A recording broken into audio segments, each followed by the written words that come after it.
प्रेरणादायक कहानी। एक बार किसी गांव में महात्मा बुद्ध का आगमन हुआ। सब इस होड़ में लग गए कि क्या भेंट करें। इधर गांव में एक गरीब मोची था। उसने देखा कि मेरे घर के बाहर के तालाब में बेमौसम का एक कमल खिला है। उसकी इच्छा हुई कि आज नगर में महात्मा आए हैं, सब लोग तो उधर ही गए हैं, आज हमारा काम चलेगा नहीं। आज यह फूल बेचकर ही गुजारा कर लूं। अब वह तालाब के अंदर कीचड़ में घुस गया, कमल के फूल को लेकर आया,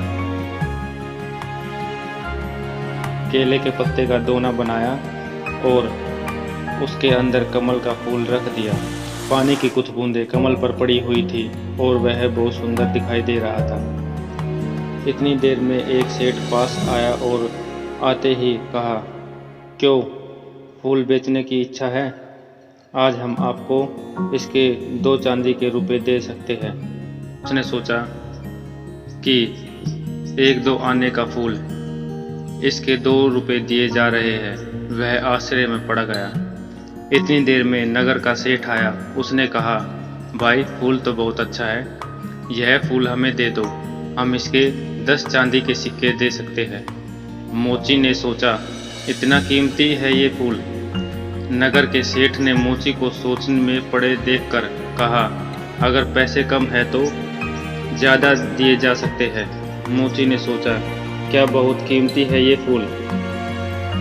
नगर सेठ ने कहा, मेरी इच्छा है कि मैं महात्मा के चरणों में यह फूल रखूं, इसलिए इसकी कीमत लगाने लगा हूँ। इतनी देर में उस राज्य का मंत्री अपने वाहन पर बैठा हुआ पास आ गया और कहता है, क्या बात है, कैसी भीड़ लगी हुई है। अब लोग कुछ बताते इससे पहले कि उसका ध्यान उस फूल की तरफ गया। उसने पूछा, यह फूल बेचोगे? हम इसके 100 सिक्के दे सकते हैं, क्योंकि महात्मा आए हुए हैं। ये सिक्के तो कोई कीमत नहीं रखते। जब हम यह फूल लेकर जाएंगे तो सारे गांव में चर्चा होगी कि महात्मा ने केवल मंत्री का भेंट किया हुआ ही फूल स्वीकार किया। हमारी बहुत ज़्यादा चर्चा होगी, इसलिए हमारी इच्छा है कि यह फूल हम भेंट करें। और कहते ही थोड़ी देर बाद राजा ने भीड़ में देखने के बाद वजीर से कहा कि क्या बात है। वजीर ने बताया कि फूल का सौदा चल रहा है।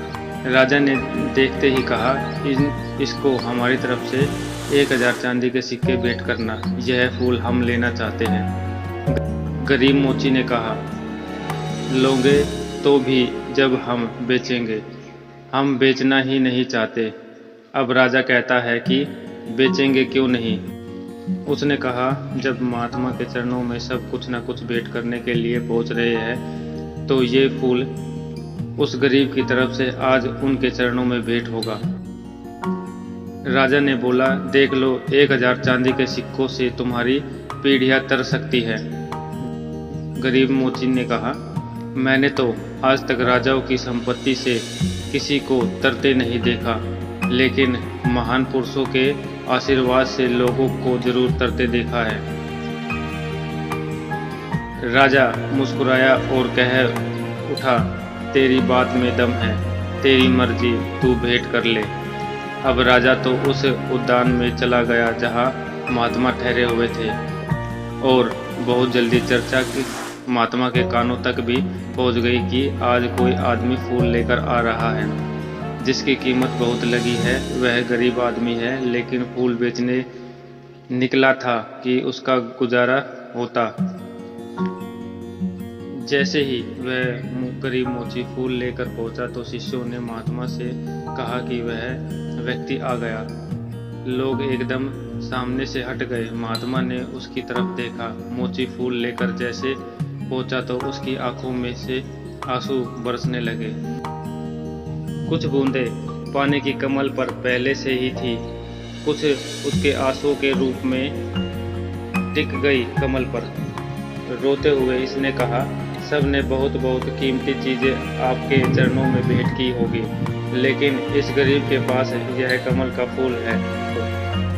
और जन्म जन्मांतरों के पाप जो मैंने किए हैं उनके आंसू आंखों में भर पड़े हैं, उनको आज आपके चरणों में चढ़ाने आया हूँ। मेरा ये फूल और मेरे आंसू भी स्वीकार करें। महात्मा के चरणों में फूल रख दिया। गरीब मोची घुटनों के बल बैठ गया। महात्मा बुद्ध ने अपने शिष्य आनंद को बुलाया और कहा, देख रहे हैं आनंद, हजारों साल में भी कोई राजा इतना नहीं कमा पाया जितना उस गरीब इंसान ने आज एक पल में ही कमा लिया। इसका समर्पण श्रेष्ठ हो गया। इसने अपने मन का भाव दे दिया।